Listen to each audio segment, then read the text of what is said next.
I used to have a really, really bad habit. I tended to overestimate my abilities a lot, especially when I was left unsupervised. So when I was 12 years old, in a random burst of independence and confidence, I decided that I was going to cook eggs. So I walked into the kitchen, grabbed the first pan I saw, a steel one, turned the heat all the way up because I thought hotter meant faster, cracked the egg in, and confidently waited. 10 seconds in, everything looked fine. 20 seconds in, I'm starting to get a bit concerned. 30 seconds in, chaos. Everything sticks to the pan instantly. One side of the egg is burning while the other side stays weirdly raw, and the pan starts making concerning noises. The smell is enough to summon my mother from the other side of the house. She walks in, takes one look at the situation, and goes, "Why are you using that pan?" She immediately switches it to a non-stick, turns the heat a bit low, cracks in a new egg, and boom, perfect eggs. Back then, I was like, what kind of magic spell did she cast on those eggs? But now, after making eggs for more than a couple of times, I realized that the magic was rather in the pan. I know this might sound a bit wild, but I want you guys to think about it. We people, we're just like those eggs, aren't we? That moment made me question something that we humans take for granted. That is, what do we actually mean when we say the words human ability? Because if something so ordinary like a pan could get me perfect eggs just by changing its surroundings, then maybe human ability wasn't much different. Let me tell you how.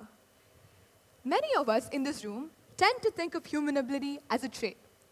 Something that can be measured in grams, or something that's stored inside a person, like data in a hard drive. But what if I tell you that human ability is not a property of the individual, but rather their relationship with the environment? Let's play a quick game together. Imagine you come up with a simple app idea, for example, that helps people stop doom scrolling every time they've been scrolling for too long. I know, sounds oddly specific and a bit suggestive, but most of us in this room right now probably need this very, very badly. Anyways, along with this idea, you are given off 2 rooms. You walk into the first room and start pitching your idea. Sadly, only to be met with bored blinks, blank stares, and people scrolling while you're explaining an anti-scrolling idea. Some random dude in the crowd cuts you off with a, "that probably already exists," and you immediately lose your spark. Now, you're walking into the second room and start pitching your idea again, nervously, worried how worse the reaction is going to be this time. But to your surprise, you are met with people leaning forward, wide-eyed, and intently nodding their heads. You hear someone go, wait. That's actually kind of genius, and I would use that." And people start inputting more ideas. Now, I want to ask you guys, which room do you prefer? Many of you must say room 2, yeah? Because it is better. In the first room, the environment led you and your idea to shrink. It convinced you that you were actually never good. However, in the second room, the environment led you to feel confident, and it encouraged you to go ahead with your pitch. You didn't change. Your idea didn't change, but your environment did. And so did your relationship that you had with it, and that determined which version of you came out alive. Let me give you a more practical example. Let's take the rural microfinance case in Bangladesh. For years and years, women were labeled unproductive because they were considered no good to deal with money. However, NGOs introduced something called microloans, tiny amounts of credits. Suddenly, these same women started building businesses, lifting entire villages out of poverty, and supporting their families. Same individuals, mind you, same intelligence, but what changed? The environment. Fascinating, isn't it?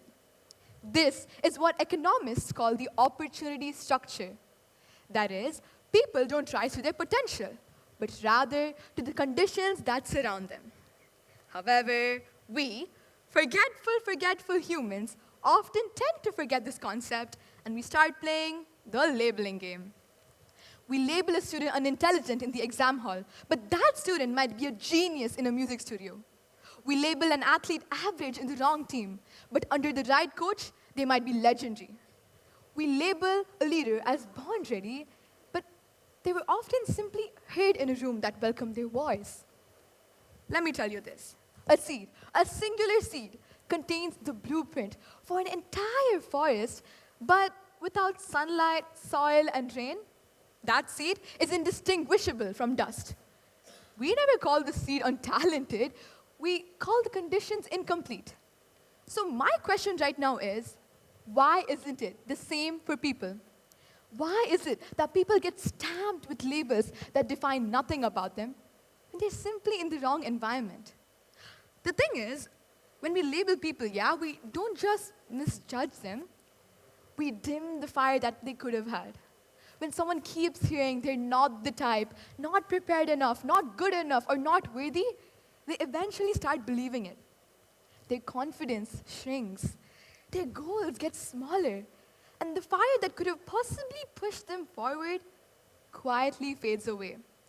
And the truth is, most of the time, it's not a lack of talent, it's a lack of the right environment. But instead of recognizing that, we, society, turn circumstances into character judgments. Those labels we give them, they stick. They stick like they've been hot glued, following people into classrooms, workplaces, and eventually into our own minds. I'll be very honest with you. Most of my life, I felt basically like a waste of space.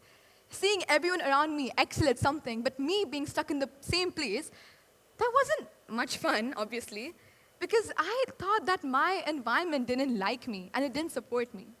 But I got tired of that feeling. Yep, that's me. When I was 12 years old, when my very, very, very serious Barbie obsession era, which to be honest, I still am in, I picked up these great words from Barbie herself. That is, see it, be it. And that's when something clicked in me. I realized that if you can picture yourself becoming something more, there's nothing really stopping you. Here's the truth no one told us growing up. Yes, the right environment can reveal your potential, but no one said that we had to wait for it. Because sometimes the change you're waiting for is actually within you. You can create your own opportunity structure, step by step, choice by choice. Because that, my friend, is when the world finally sees what you're truly capable of. Because every single one of us in this room is something that the world hasn't seen yet. Because we all are one of a kind. I know all of this sounds very cliche and cringe, and yes, I'm aware I just used eggs, a seed, and Barbie all in one speech to explain this to you, but I want you guys to tell me, how many of you in this room have felt not good enough or not worthy at least one point in their lives? I'm assuming many. So the next time you feel not good enough or not worthy, I want you all to ask yourselves just one thing for me. Not what's wrong with me, but maybe go for, where have I been standing in all this time? Thank you.